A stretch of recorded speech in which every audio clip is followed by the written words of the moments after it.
Bueno, pues buenas tardes a todos después de la comida. Normalmente estas sesiones son las más difíciles. Todos venimos de platicar de la alberca animadamente y tenemos que regresar aquí oscuro, sin estar en la alberquita. Pero muchas gracias por acompañarnos. Estamos en el panel de Vivienda para Todos, iniciativas que permiten dar hogar a millones de personas. Y tengo el gran honor y gusto de poder moderar a este selecto panel de oradores, todos con una gran experiencia en el sector de vivienda. Entonces voy a pedirles primero que se presenten muy brevemente, porque nuestra intención es darnos a conocer o que se den a conocer a través de las preguntas y de lo que vamos a platicar en el panel. Antes les platico un poco cómo sugiero que funcione el panel. Nos gustaría que sea muy interactivo, entonces en el momento Cristiani tiene… ¿Dónde estás, Cristiani? Creo que salió ahorita, pero va con una blusita de color verde esmeralda.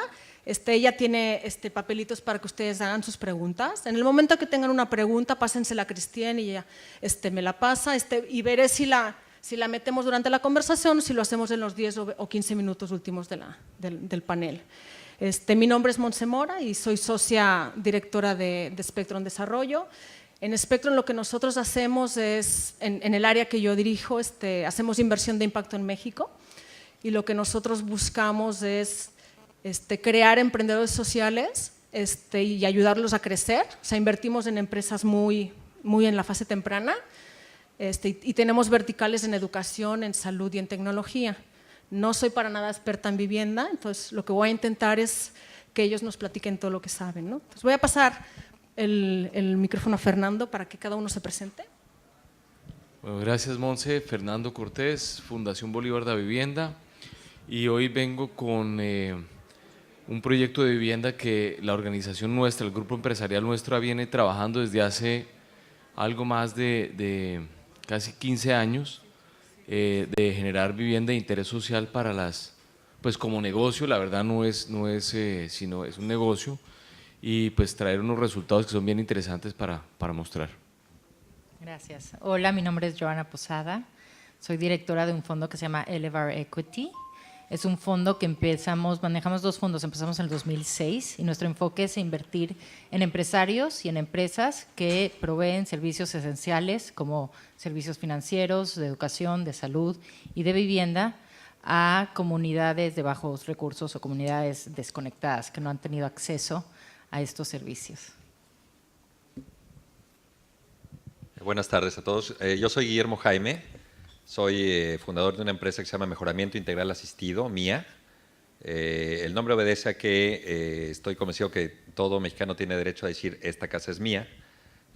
Lo que hacemos es vivienda para las comunidades que viven en media alta y muy alta marginación, típicamente en zonas rurales mediante un modelo de autoconstrucción asistida. Bueno, buenas tardes. Mi nombre es Alfonso Serrano. Yo trabajo en una empresa que se llama Habita. Nuestro enfoque, muy similar a Guillermo, es trabajar en comunidades rurales por medio de autoproducción y principalmente nos enfocamos en utilizar ecotecnias en las viviendas con el fin de generar mejor calidad de vida. Nosotros decimos que no solo hay que construir, sino hay que crear hogar, que la diferencia entre una casa y un hogar es un lugar para habitar, un lugar para vivir, un lugar para crecer. Entonces, nuestro enfoque es, por medio de las ecotecnias, buscar de generar hogares para vivir. Muchas gracias. Preparamos unas slides para apoyar lo que estamos diciendo, pero yo siempre pienso que primero tenemos que poner contexto a lo que estamos platicando, ¿no?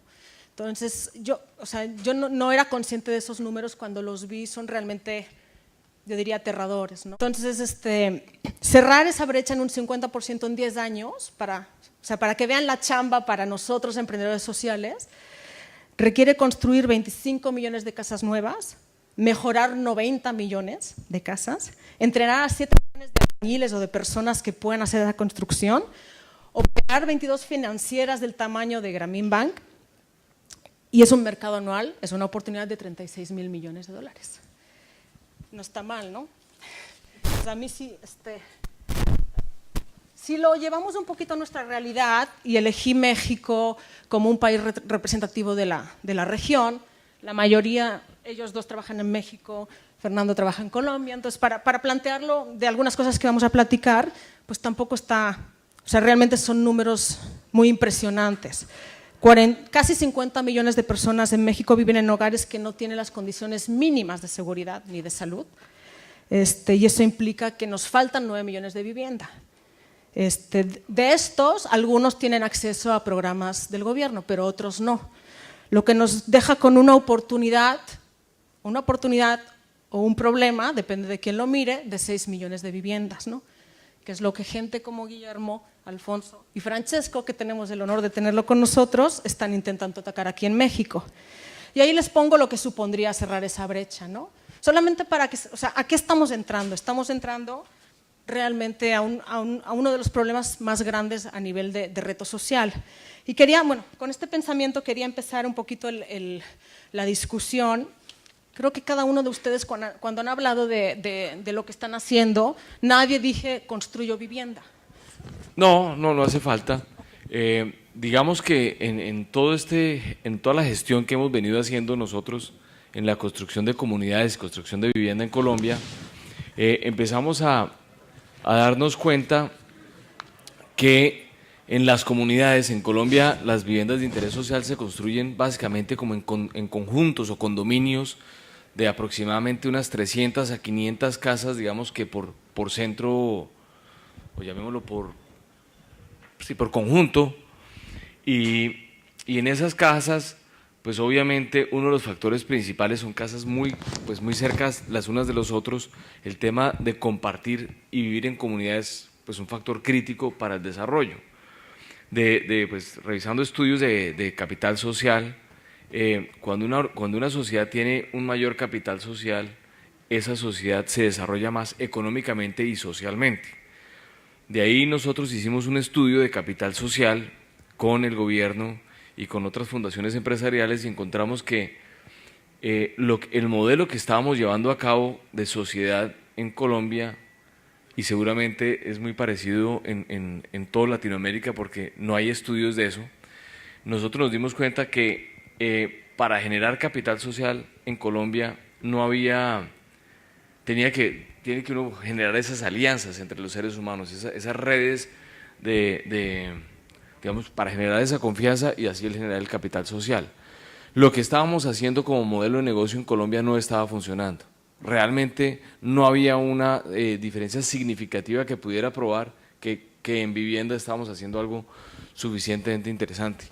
Pues esta lámina es un poquito medio incomprensible, pero básicamente es con ONU Habitat, que es una organización que trabaja todo el tema pues del hábitat urbano en este caso. Para que haya prosperidad urbana tenía que haber básicamente 5 puntos: productividad en la comunidad, infraestructura, calidad de vida, equidad e inclusión social y sostenibilidad ambiental. Para nosotros lograr hacer eso, pues trabajamos todo el tema de los equipamientos urbanos, que es los colegios, los hospitales, los parques, para que todo eso esté dentro de una comunidad. También obviamente a trabajar con el espacio público, los servicios públicos domiciliarios, cuando las viviendas entran a pagar servicios públicos, ya sea alcantarillado, acueducto, energía, gas, pues todo eso ayuda a que esto funcione. Igual todo el tema del cuidado ambiental, el ahorro familiar y la seguridad infantil. Esto ha transformado, digamos, en el caso de Bogotá, que es el ejemplo que traigo acá, esto ha transformado a Bogotá de una manera muy significativa y la correlación es bastante alta. En el 2002 teníamos un índice de pobreza de 7.1% en Bogotá y un índice de pobreza extrema, que eso es menos de $1, del 31.7%. Y se habían construido alrededor de 35.000 viviendas de interés social en Bogotá. Cuando esto subió en el 2012 a 205.000 viviendas construidas, los indicadores se han reducido de una manera sustancial y hoy en día pues solo tenemos 11.6% de pobreza extrema y el 2% de pobreza. Eso pues nos indicaba de una manera que el tema de generar vivienda para las comunidades, pues para las personas, pues les va a ayudar a salir de esa trampa de pobreza. Sin embargo, el tema del capital social era un factor que sigue siendo muy importante para no simplemente dar una vivienda, sino simplemente seguir el camino del desarrollo del ser humano. Y ahí es donde hicimos ese estudio de capital social que fue pues fue asombroso para nosotros y yo creo que para todo el mundo, porque el modelo que se está siguiendo no es un modelo sostenible, es un modelo que sí, se generan viviendas, pero no se genera ese capital social. De esa manera nos dedicamos nosotros a buscar la manera de cómo generar capital social en esas comunidades y hoy por hoy tenemos ya alrededor de unas 80.000 familias en Bogotá en un programa específico de ayudarles a generar comunidad en el tema de mejorar la convivencia, mejorar el medio ambiente y todos los temas de reciclaje y administrar sus copropiedades y sus comunidades. Entonces de esa manera nosotros hemos como que llevado a que todavía hay mucho que aprender, hay mucho déficit de vivienda como tú lo ponías, pero no solamente dar una vivienda sino generar una comunidad y que la comunidad realmente sea una comunidad fuerte, no solamente dentro de la comunidad, sino también con el factor externo de lo que es el gobierno para que también influyan en, digamos, lo que son juntas de acciones locales o trabajar en las colonias o en los barrios que llamamos nosotros, para que las mismas personas se puedan volver parte de esa comunidad. Y ese pues es el gran reto que estamos tratando de resolver en este momento. De lo que comenta Fernando, me quedo con esta idea de comunidad, lo aparcamos para ver las opiniones de los demás y después vamos a intentar hacer un resumen de lo que dijimos. Ahorita le voy a pasar el micrófono a Joana para que nos cuente desde el punto de vista de las inversiones que han hecho a Elevar, o sea, cómo están viendo el tema del desarrollo de capital social a partir de la vivienda. Perfecto, sí. Si quieres lo ponemos un poquito atrás. Perfecto, bueno, como les dije, la perspectiva que yo traigo es más la perspectiva de una inversionista. Esto simplemente es un poco elevar en números. Manejamos $94 millones, nuestras empresas, 16 empresas que hemos invertido, han atendido a 11 millones de clientes y bueno, todo esto son los números del crédito. Lo importante es que en el segundo fondo que tenemos, casi el 25% de nuestra inversión y de lo que hoy vale esta cartera está invertido en vivienda, ya sea en crédito para vivienda o soluciones de vivienda. Y si quieres pasamos al siguiente. Y el capital social creo que viene siendo muy relevante para la primera empresa. Esta empresa se llama Shubham Housing Finance. Es una empresa basada en la India, en las zonas de Delhi. Empieza hace 2 años más o menos.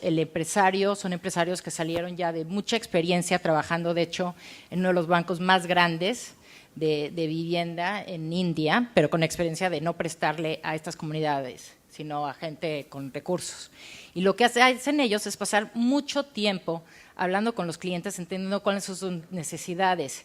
Y un poco desde uno como inversionista, eso es lo más importante, realmente entender la necesidad de los clientes y si realmente las estás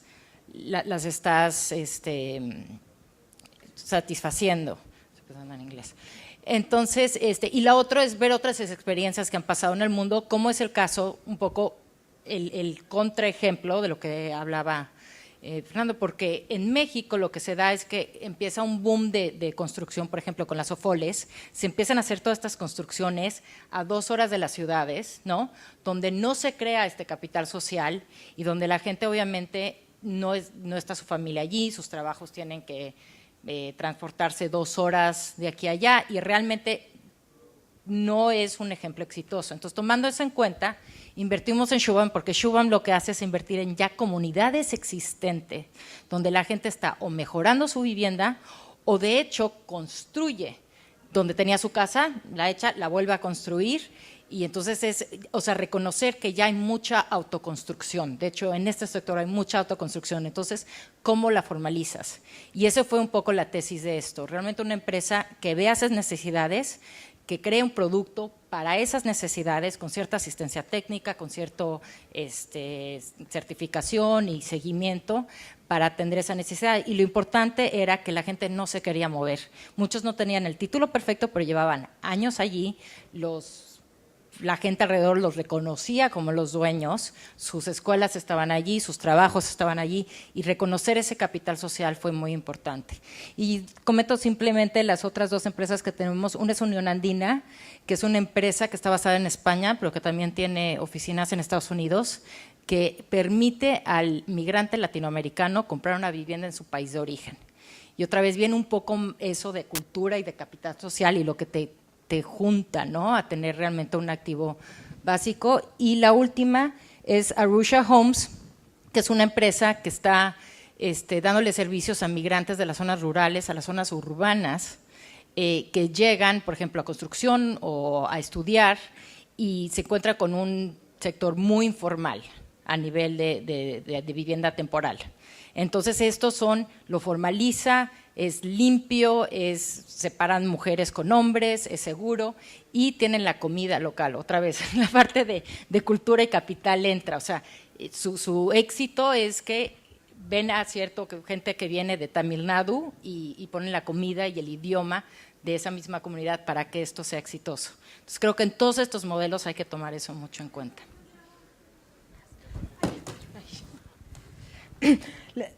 Les comento que lo que tenemos planificado platicar, para que vayan pensando en sus preguntas, ahorita acabaremos toda la parte del desarrollo social, pero también hablaremos del impacto social, de las innovaciones en el modelo de negocio y del rol del gobierno.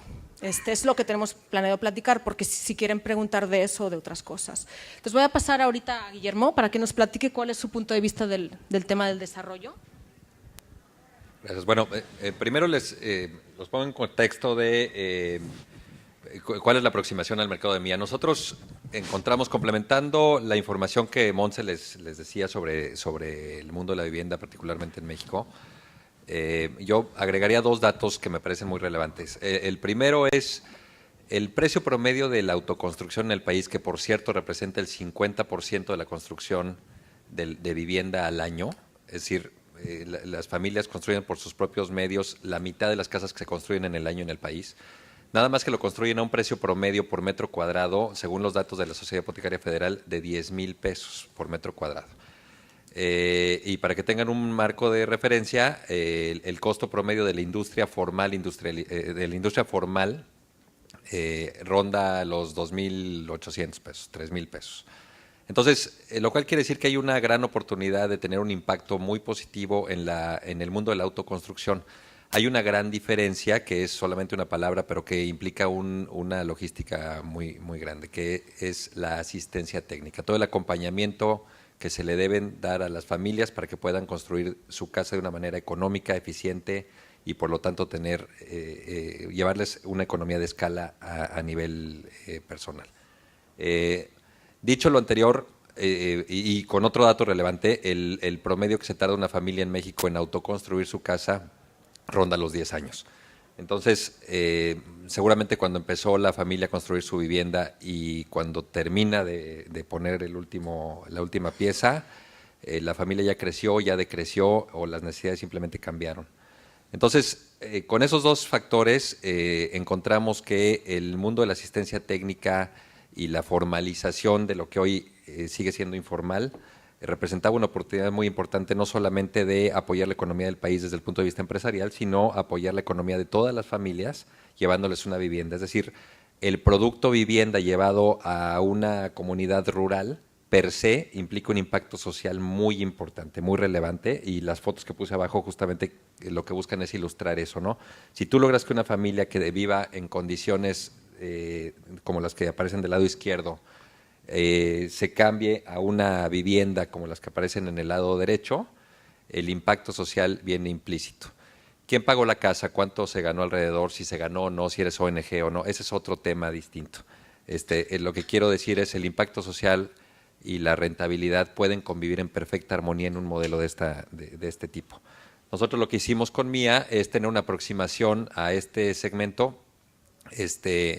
pues un poquito distinta a otras aproximaciones que todas suman. La verdad es que es tan grande la necesidad que lo que se necesitan son diferentes propuestas con diferentes aproximaciones de un volumen muy impresionante que hoy tiende al infinito, ¿no? Estas 6 millones de viviendas de las que hablaba Montse implican, nuevamente para poner un marco de referencia, la desarrolladora de vivienda más grande pública, cotiza en la Bolsa de Nueva York y en la Bolsa Mexicana, hacía hasta hace un par de años, quitando el efecto vivienda, del cual no es el tema, hacía alrededor de 60,000 casas al año, ¿no? Entonces, 6 millones de viviendas son muchísimas casas. Entonces, nuestra aproximación fue hacer una vivienda basada en 3 etapas. Lo que buscábamos es que el ticket promedio de la familia bajara a una tercera parte del costo. Todo lo que hicimos fue, de una manera muy simple, está un poco más complejo, pero de una manera muy simple, partir la casa en tres. Una etapa que es el techo, una etapa que son los muros y una etapa que es terminar la casa. Y lo que hicimos fue construir las casas de arriba para abajo. La primera etapa, como condición sine qua non, tenía que ser el techo de la vivienda. Y de ahí implosionamos la casa, ¿no? El crecimiento es hacia adentro. El racional detrás de eso fue que cuando tú haces una casa de la manera tradicional de abajo para arriba, puedes ocuparla evidentemente hasta que pones la losa, ¿no? Haciéndola de arriba para abajo, desde el primer día tú puedes entrar a ocupar la vivienda de alguna manera. Puede ser como un taller, puede ser como para poner tus animales, tu leña, o simplemente forrarla con materiales de la región, para desdoblar a tu familia por lo menos en una vivienda con techo permanente y muros temporales. Y de ahí fuimos evolucionando el modelo. Por supuesto, a esto le llamamos vivienda progresiva rural, con crecimiento hacia adentro. Está un poco largo el nombre, pero es como funciona, ¿no? El crecimiento hacia adentro, después lo evolucionamos a llevar lo que ahora llamamos la vivienda envolvente. Y de manera anecdótica, lo que les cuento es, alguna vez en alguno de los países desarrollados visité un desarrollo en donde estaban unas casas muy bonitas de 2 pisos, precioso todo, y cuando entré eran unas grandes bodegas. Y entonces lo que el desarrollador decía es que si al principio él desarrollaba viviendas un poco más pequeñas y dejaba que la gente creciera por su cuenta, y lo que hacía eso es que generaba una minusvalía en vez de generar una plusvalía en el desarrollo. Entonces lo que hizo fue darles toda la envolvente y preparar para que pusieran su segundo nivel y todo. Entonces, claro, lo vendía un poco más sexy, ¿no? Le decía que era un loft, y entonces los vendía al doble de precio, pero bueno. Entonces lo que hicimos fue llevar lofts a las comunidades rurales y llevarles lo que ahora es una envolvente, ¿no? Tiene algo de fondo esto. Extrapolamos ese modelo y lo llevamos a las comunidades rurales, y llevándoles la envolvente, que es techo y muros perimetrales sin ningún muro intermedio. Lo que hacemos es que la gente con recurso propio empieza a poner los muros intermedios y tal. Y entonces lo que haces es sembrar un modelo bonito de vivienda que no dañe el entorno, y entonces en las comunidades rurales, que típicamente el daño lo hacemos las mismas personas, por lo menos no lo promovemos, ¿no? Y el modelo de Mía es un modelo, somos una empresa de logística. Yo no me considero un desarrollador de viviendas, sino una empresa de logística, en donde les llevamos prácticamente las 3 partes de la cadena: los materiales, les buscamos el crédito y por supuesto les ayudamos a construir su casa. Bueno, pues nosotros, ¿qué hacemos? Para nosotros, en vez de crear el componente social, creo que es una parte muy importante. Nosotros no nos tenemos que desgastar en crear el componente social. Nosotros nos insertamos en comunidades donde ya existe el componente social. Entonces, la parte difícil para nosotros es cómo podemos insertar una vivienda en ese ambiente, en ese entorno social, y que la gente lo acepte. No sé aquí cuántos han comprado una casa. Yo me imagino que la mayoría ya compraron una casa, un departamento, o algunos rentan, pero es una de las decisiones más difíciles de tu vida. Y si tú dentro de tu patrimonio ves que la casa es lo único que vas a tener, pues tu decisión es cada vez más difícil y cada vez tiene un impacto mucho mayor en tu situación familiar y en tu situación personal y en tu economía. Entonces, nosotros lo principal que hacemos es entrar a las comunidades, entender cómo viven, entender su situación personal, su situación familiar, su situación económica, sus usos y costumbres, para en base a eso y junto con ellos codiseñar una vivienda.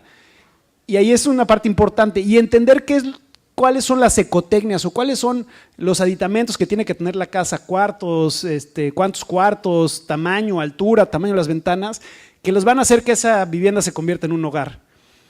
Para nosotros ese proceso de codiseño es lo más importante. Como decía Guillermo, la gente se tarda 10 años en construir su casa. Entonces, ¿qué hicimos nosotros? Y es por medio del financiamiento, y nosotros junto con varias de las personas de aquí que trabajan en este sector, es que nosotros nos enfocamos a construir la casa hoy y darle 10 años para pagarla. En vez de que se tarden 10 años en construirla, porque es conforme van teniendo los recursos para construirla. Nosotros les construimos la casa hoy, les damos el plazo para pagar. Nosotros no financiamos, hacemos alianzas con instituciones de microfinanzas que se dedican a eso, se dedican a prestarle a la gente, pero nosotros lo que hacemos es comunicarnos con la gente, la comunidad, para entender realmente cuál es el modelo de vivienda que existe, ¿no?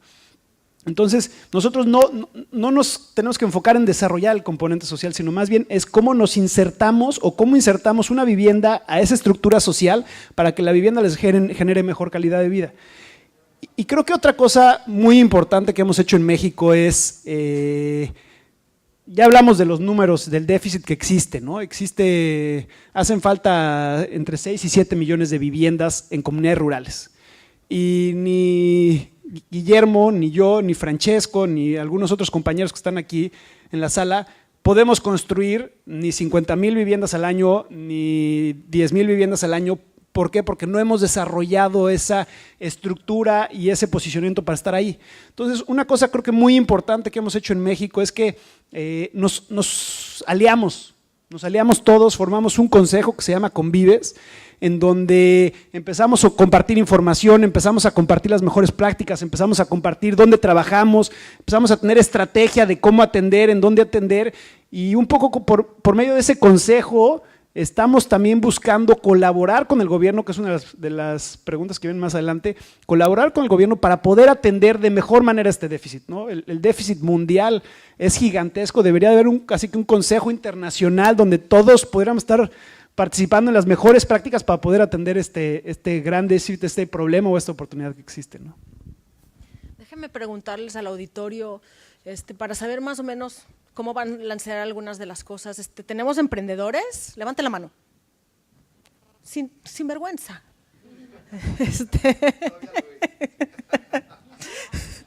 Ok. ¿Tenemos empresarios? También. ¿Fundaciones? Ok. ¿Inversores? Ok. ¿Me estoy dejando algún grupo? Porque creo que ya más o menos. ¿Estudiantes? Bueno, ok. Entonces, yo creo que estamos muy balanceados.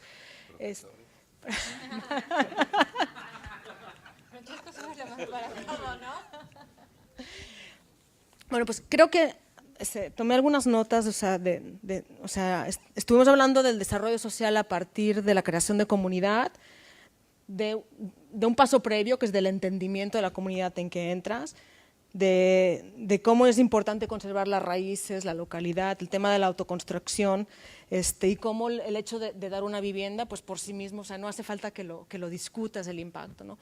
Y Alfonso ya estaba sacando el siguiente tema que queríamos hablar, que es de qué número de hogares estamos pudiendo abarcar, que desde luego no, hablabas de que no es suficiente. Pero aquí quiero introducir otro tema, que es realmente, y viendo que hay fundaciones y empresarios, hay dos modelos de vivienda, ¿no? Y eso te lo voy a dirigir a ti primero, Jaime. Tenemos modelos de vivienda más, que son más modelo de negocio o fundaciones, ¿no? Entonces, y sí que de repente hay una discusión si uno o el otro, cuál es mejor. Entonces, querría un poco que plantearas desde el punto de vista de Mía, porque tú elegiste desde el principio un modelo de negocio, ¿no? Sí, bueno, yo elegí un modelo de negocio basado en la rentabilidad, ¿no? Por dos razones principales. La primera es, bueno, en realidad, a ver, lo voy a plantear de otra manera.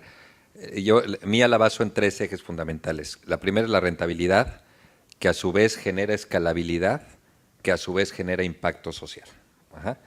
Desde mi punto de vista, las dos aproximaciones son completamente válidas y legítimas. Es decir, tú puedes llevar una casa y hacerlo de una manera filantrópica y hacerlo dependiendo de tu capacidad de fundraising, hacer el número de hogares que tu capacidad te dé, o el modelo de Mía está basado más bien en generar esta rentabilidad. Entonces, desde mi punto de vista, esto genera doble impacto. El primero es, como les decía, poner una vivienda en una comunidad rural, ya le cambias la vida y entonces el impacto social está implícito. Y el segundo es que apoyas la economía del país, que eso pudiéramos hacer paletas y sería lo mismo, ¿me explico? Yo tengo la fortuna de pertenecer a la red de Endeavor, que precisamente lo que apoya es empresas que tengan escalabilidad independientemente del rubro que hagas, porque eso desde el punto de vista de Endeavor genera impacto positivo para el país como empresario. Entonces tiene la doble función, pero básicamente está basado en que esta rentabilidad te genera escalabilidad, y en la medida que tú como empresa de vivienda tengas escalabilidad, haces más y más casas, lo que implica cada vivienda que tú siembras, por lo menos, si tomo el dato oficial, por lo menos impactas a 4.8 mexicanos. Ajá. Pero el dato oficial, los que estamos aquí sentados sabemos que para este segmento no funciona del todo bien. No hay un dato oficial, pero deben vivir al menos unos 6 o 7 personas en cada casa. No sé si alguien quiere aportar al tema de modelo de negocio contra… Creo que es un tema que puede pasar horas discutiendo, ¿no? Yo al contrario de Guillermo, yo empecé con una fundación. Yo empecé hace 8 años con una fundación que se dedicaba a construir casas, y nuestra experiencia fue que pues sí, logramos crecer muchísimo, y de construir 3 casas al año cuando empezamos, pues pasamos a construir 100. Pero llegó un punto que yo veía que la escalabilidad que tenía este modelo por medio de filantropía, por medio de donativos, era chiquitita, y no íbamos a poder atender la necesidad de vivienda. Y ahí hay un tema muy importante, es pues una empresa está bien o mal. Pues yo te diría, oye, si eres una empresa que tienes un margen del 300% vendiendo para los más pobres, pues está mal. Pero si tú eres una empresa que está logrando la escalabilidad que se requiere para atender a la base de la pirámide y tienes un margen chico, que realmente te estás preocupando porque la mayoría del valor se lo quede la gente, yo creo que esa es una empresa social que realmente está teniendo un impacto, no solo por la vivienda que construye, por los empleos que genera, por el entorno que desarrolla, la economía local que fortalece, sino también por el pago de impuestos, por el crecimiento del país, y también porque le estás dejando la mayor parte del valor a la gente, ¿no? Yo creo que la responsabilidad que sí tenemos al atender a la base de la pirámide es preocuparnos, porque la mayor parte del valor se lo queda la gente. Si yo estuviera vendiendo computadoras de Mac, pensando que son las más caras, no me preocuparía nada tener rentabilidades muy grandes, pero al tener ese compromiso y esa pasión por vender a la base de la pirámide, creo que no tanto es el tema si es una fundación o si es una empresa, sino cuál es el modelo que más valor le va a generar a las personas que reciben la casa. ¿Ya se están pensando sus preguntas? ¿Sí? Sí, me gustaría… ¿Tienes una pregunta? ¿Sí? Se las van pasando a Cristiane, y así yo veré dónde… Pues quería dar ahorita un giro un poquito a la conversación. O sea, nosotros como fondo siempre lo que digo es que el emprendedor social, o sea, lo tiene triplemente difícil. Aparte de que probablemente dejó un trabajo muy bien remunerado, tiene unas capacidades, tiene 2 retos adicionales, que es emprendedor y que aparte se enfrenta a un doble problema, que normalmente tiene que ver con que tienen que llegar a lugares que están lejos, con gente que es difícil explicarle las cosas, o que es más difícil que cambien porque no han tenido las oportunidades o el acceso a la educación que nosotros afortunadamente tenemos, ¿no?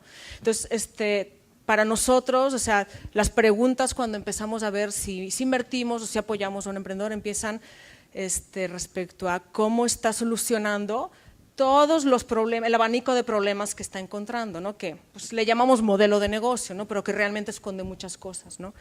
Y realmente, o sea, yo hablando con estos jóvenes, realmente, o sea, la innovación en el modelo de negocio que hay en los modelos de vivienda es admirable, o sea, es muy grande. Yo creo que es uno de los sectores que tiene más innovación, porque fíjense, o sea, ellos tienen, seguro que más, pero al menos 3 retos muy grandes: la dispersión, el bajo poder de compra y la desinformación.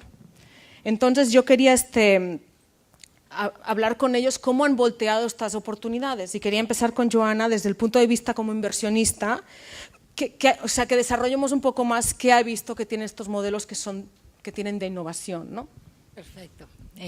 Y bueno, creo que, como dices tú, el reto está en que tienes que entregar un producto, un servicio a un costo bajo y de buena calidad. Realmente ese es simplificando el objetivo. Y voy a simplificar, el tema de vivienda es un tema muy complejo, entonces voy a creo que simplificar mucho esto y una disculpa por la simplificación, pero yo como veo, primero veo diferentes etapas, ¿no? en el proceso de vivienda. Primero es la selección de la comunidad o del cliente y entender las necesidades del cliente, ¿no? La primera etapa. La segunda etapa yo la llamaría tal vez la del diseño. Si estamos hablando de un producto financiero, pues el diseño del producto financiero para que se adecue a las necesidades del cliente, o el diseño de que si construyes de arriba para abajo, de abajo para arriba, realmente el diseño, ¿no? de lo que vas a entregar. Ya viene después la construcción. La cuarta etapa yo creo que es ya que tienes la construcción, pues ya cómo desarrollas esa comunidad y viene de la parte financiera al menos hay un monitoreo, ¿no? Del crédito, y también de la parte de vivienda, pues mantener la vivienda, ¿no? Que viene siendo otro problema. Y creo que para mí hay 4 componentes de innovación que cortan a través de todas esas etapas. Una de ellas es donde la gente innova, es el componente de comunidad. Un poco el ejemplo de Francesco, ¿no? ¿Cómo utilizas a la comunidad como algo que va a contribuir y va a realmente aportar en el proceso, ya sea en el proceso de construcción, el proceso de levantamiento de información o realmente en un crédito? O sea, la comunidad es importantísimo porque ese capital social que utilizó microfinanzas para darte un crédito, porque te conoce la comunidad, porque viene el carácter antes del colateral, ¿no? Entonces creo que el primer componente donde puede haber mucha innovación de cómo lo utilizas es el componente de comunidad. El siguiente componente es de tecnología, que puede ser tu tecnología crediticia, ¿no? De un aspecto financiero, que es cómo haces tu underwriting para realmente mantener bajo los costos, ¿no? Y qué utilizas en eso, o las tecnologías que estás usando en construcción y todo eso. Allí otra vez hay mucha innovación. El tercer componente creo que sí tiene que haber un componente de título, ¿no? Porque obviamente el título es muy importante en todo este sector y ha habido empresas que han logrado ya sea utilizar la parte psicológica del título que le da cierta digamos seguridad al crédito o realmente colaborar con los gobiernos para poder que el título sea mucho más eficiente y cortar por la burocracia, ¿no? Entonces creo que ese es otro componente de innovación y el último componente para mí es la asistencia técnica. ¿Qué utilizas de la asistencia? Seguramente me faltan muchos, pero cuando yo comparo mucho, como que ves mucha innovación porque realmente tienes que atacar todo eso en todas las etapas para, otra vez, tu objetivo es cómo entrego una calidad adecuada a un precio adecuado. Y para mí no hay conflicto entre lo que es impacto y rentabilidad si realmente puedes llegar a los volúmenes, o sea, tienes que replicar. Entonces, si llegas a ese volumen con márgenes, los inversionistas se lo van a reconocer, ¿no? Y creo que también la comunidad lo tiene que reconocer. Mira, voy a aprovechar que hay una pregunta precisamente sobre la innovación financiera, Fernando. O sea, nos están preguntando, que es algo que teníamos planteado platicar, es cómo son los modelos de financiación que usan para los clientes en cada uno de los casos. Bueno, en el caso colombiano, yo diría que es un modelo hay subsidios. Ahorita el gobierno colombiano sacó un programa de 100.000 viviendas gratis para la gente más pobre, digamos, para realmente la gente más pobre. Estemos o no de acuerdo en regalar las cosas, por lo menos se pone en la agenda la discusión de que hay gente muy pobre que no tiene casa, que es el caso de los 6 millones de mexicanos que no tienen casa. Entonces, ¿cómo hacemos para que esas personas tengan casa? Eso fue, digamos, lo que esas 100.000 viviendas regaladas, que fueron regaladas completamente gratis, que fue un buen negocio para las constructoras, con muy buen margen y todo. Y ahí digamos que yo discutiría contigo que si hay un buen margen en un buen proveedor de algún servicio, ese proveedor va a seguir haciendo un esfuerzo grande para mejorar también su calidad y ampliar su cobertura. Entonces, pues yo diría que en los márgenes donde se queda el valor se puede quedar reinvertir en la comunidad siempre y cuando haya esa mentalidad. Entonces, pues en cuanto a la financiación, pues están esas que son gratis, También tenemos unas que son subsidiadas tanto por el Estado como por en Colombia tenemos unas cajas de compensación que son los empresarios aportamos a esas cajas de compensación y las cajas de compensación generan subsidios generalmente a empleados. Eso no va a las bases de las pirámides, a las bases de las pirámides tiene que ir el gobierno. Y normalmente los créditos hipotecarios, en Colombia también existe otra figura que es el leasing habitacional, que es una especie de arrendar para comprar. Tú pagas un arriendo durante 15 años y al final te venden tu casa por $1. Ese tipo. Entonces, lo que es la financiación es muy digamos que, muy normal, muy normalita en un sector de un sector financiero, pero en el tema de vivienda de interés social o digamos que vivienda de interés prioritario, base de la pirámide, ahí el financiamiento es bastante corto y más como decía Guillermo, es un tema mucho más de que en 10 años van haciendo autoconstrucción y hacen cadenas, entonces cuando les llega la cadena todos se autofinancian, entonces todos vienen a ayudar a construir la casa, pero no es un tema de que esté muy sofisticado ni muy concretamente estructurado. Ustedes han buscado maneras, o sea, tienen modelos distintos, ¿no? ¿Por qué nos platican un poquito? Sí, yo creo que lo que no puedes, este mercado se comporta de una manera distinta al mercado, llamémoslo formal, ¿no? Hay que entender muy bien la manera de pensar de la mal llamada base de la pirámide, como escuchamos en el panel anterior, ¿no? Yo tengo una teoría, que es que el largo plazo es distinto en este segmento que en el segmento un poquito más arriba, ¿no? La visión de largo plazo es distinto y puede obedecer a varios factores. El primero de ellos puede ser la expectativa de vida, que es un poco menor. Entonces, al ser menor, tu año relativo, tu tiempo es mayor, ¿no? Y entonces tomar compromisos a más largo plazo se convierte en un problema.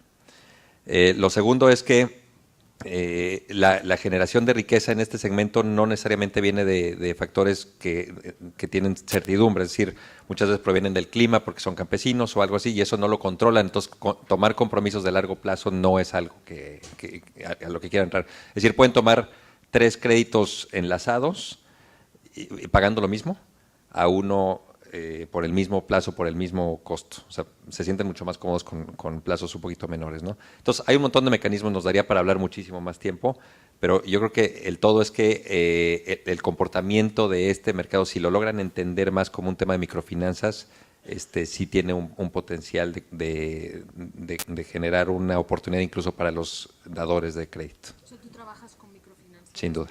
Sí. ¿Tú también, Alfonso? Sí, yo también digo, nada más, ahora sí que retomando lo que decía Guillermo, creo que nuestros créditos, trabajamos con distintas instituciones financieras, cajas de ahorro, cajas populares, microfinancieras, cajas sociales, y más bien trabajamos con la financiera que atiende la zona, porque como decía Guillermo, pues tienes que entender al cliente, tienes que entender a la persona, cómo vive, cómo gana, cuánto gana, por cuánto tiempo lo gana y a créditos de qué plazo se sienten tranquilos, ¿no? Entonces y en base a eso varían las tasas, ¿no? Dependiendo su tipo de ingreso y el riesgo y cómo lo gana. Entonces, yo creo que es muy variado, aunque el financiamiento es muy similar, es muy variado el cómo dan y el tipo de garantías, dependiendo la financiera que lo otorga y la zona. De hecho, aquí hay una pregunta para ti, Alfonso, que va en ese sentido. Nos preguntan 3 cosas. ¿Qué nivel de ingresos tienen las familias que atiendes? ¿Cómo está tu cartera vencida? ¿Y con qué normalmente garantizan el crédito? Ok. La primera pregunta, ¿cuál era? ¿Qué nivel de ingresos? ¿Qué nivel de ingresos? Nosotros tenemos distintos tipos de soluciones. Hay familias que tienen ingresos mucho más bajos, que nosotros los ayudamos a crear un hogar mediante adicionándole cuartos, un baño o lo que puedan. Entonces, atendemos familias que tienen ingresos desde 2 salarios mínimos para arriba, que un salario mínimo en México, 1,600 pesos, más o menos. Entonces, desde 2 salarios mínimos para arriba estamos atendiendo nosotros con distinta solución dependiendo su ingreso. Ese es de ahí para arriba. En comunidades rurales, bueno, pues hay gente que gana bastante más, ¿no? Cartera vencida. Cartera vencida. Nosotros les voy a hablar específicamente de 3 zonas y se comportan completamente distintas. En Campeche, que tenemos mucha experiencia construyendo vivienda, la cartera vencida, que nos ha reportado la financiera, porque nosotros no financiamos, es del 0.8%. Y nos lo reporta muy exacto porque nosotros tenemos un fondo en donde compartimos el riesgo con la financiera. Entonces sabemos exactamente cuál es la cartera vencida y ahí tenemos más de 500 casas con el 0.8% de cartera vencida. En Veracruz, que es un componente un poco distinto, social y todo, tenemos una cartera vencida del 1.4%, que es lo que nos ha reportado también la financiera de Veracruz. Y en Oaxaca y Chiapas tenemos una cartera vencida como del 1.2 al 1.6%, varía por el tipo de comunidad, ¿no? Repito, no es nuestra cartera vencida, son las carteras vencidas que nos reportan las financieras con el fondo de garantía que nosotros les damos. Y la tercera era… la garantía del crédito. En muchos casos es garantía solidaria, garantía grupal. En algunos otros casos se toma en garantía la misma vivienda, aunque es un tema difícil de ejecutar porque estás construyendo en su terreno, entonces ellos ya son dueños de la casa, pero se toma más bien como una garantía pues, psicológica. Lo último que cualquier persona deja de pagar es su casa. Y lo último que cualquier persona pone en riesgo es su casa. Entonces, creo que el valor que la gente le da a la vivienda es de las mejores garantías que puedes tener para el repago de un crédito. Nos quedan 5 minutos.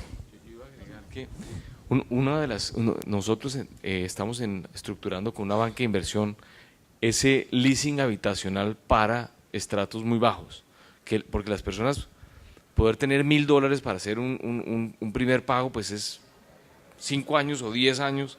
En cambio, si arrancan a pagar un arrendamiento, es desde el primer día que pueden ser ellos, si siguen pagando pues juiciosamente durante mucho tiempo, pues van a quedarse con la casa. Eso lo estamos empezando a estructurar. El gobierno, hemos estado hablando con ellos, están interesados en ver cómo lo podemos hacer y eso va a poder ser también una herramienta para poder uno llegarle a muchísimas personas. Yo creo que va a ser la última pregunta, ¿no? Está en inglés, pero nos preguntan, muy oportuno para acabar, ¿cuál es el principal reto para escalar estas soluciones? ¿Es un tema de dinero o de capital, de talento? ¿Es un tema de política pública? No sé quién quiere dar su… Yo te diría todas las anteriores. Sí, claro que es un tema de dinero, pero también es un tema de capacidad. O sea, se necesitan 2 componentes principales para que esto funcione. Uno es la capacidad para construir las casas con una logística tal que puedas intervenir una comunidad en la sierra, regresar y poder generar algo de rentabilidad para poder escalar esto a la medida que quieras. Eso, desafortunadamente, hoy existimos pocas empresas con la escala suficiente para poder intervenir esto, que son las que participamos en Convives. Y el segundo es, ¿cómo lo van a pagar? Pero sin duda se necesita la voluntad política, entonces, pues yo diría que todas. El rol de gobierno sí es necesario, o sea, para tener también reglas muy claras, ¿no? O sea, su regulación alrededor de título, toda la claridad que tiene que venir. Hay un aspecto de subsidio, pero para mí como inversionista, sobre todo si estoy invirtiendo en empresas financieras, es qué contribución puede tener para realmente que ellas puedan accesar fondeo a tasas adecuadas para después pasarlas a los clientes. Eso para mí es clave, ¿no? O sea, hay un sector prioridad, ¿no? que fue clave también en microfinanzas, para realmente tener el fondeo al plazo que debe de ser y a las tasas que debe ser. Entonces sí hay un rol del gobierno, pero hay que tener mucho cuidado porque también puede ser… Yo diría que en el caso nuestro es más una capacidad de gestión. Nosotros producimos alrededor de 15,000 viviendas al año y si uno divide lo que tú decías, 6 millones en 15,000, pues dan muchísimos años. Entonces es la capacidad de poder gestionar, en tener la gente capacitada para poder, los albañiles, todo ese tema, que eso es enorme, y poder lograr tener todo ese aparato productivo, las ladrilleras, las cementeras, el tema del acero, todo eso pues es toda una cadena enorme de capacidad de producción y de capacidad de gestión. Pero yo creo que en el caso nuestro es esa capacidad de gestión, más que cualquier otra, porque pues créditos hoy por hoy los hay, pero llegar en el caso, digamos, de vivienda de interés social, en el caso de vivienda de autoconstrucción, pues yo creo que es más de sistemas de financiamiento. Rapidísimo. Es que creo que es dos temas muy importantes que por eso los quería decir. La primera es, nosotros vemos como un tema crítico el estar en la comunidad. O sea, para nosotros, igual que todas las microfinancieras, el estar con la gente, el tener la presencia local en la comunidad, es un tema crítico. Entonces, el deployment que tienes que hacer para estar en todas las comunidades, en Oaxaca hay 500 municipios, en Chiapas hay 400 municipios, son más de 2.500 comunidades que están en extrema pobreza. Entonces necesitas tener 2.500 oficinas atendiendo en cada zona porque tienes que atender a cada cliente persona a persona.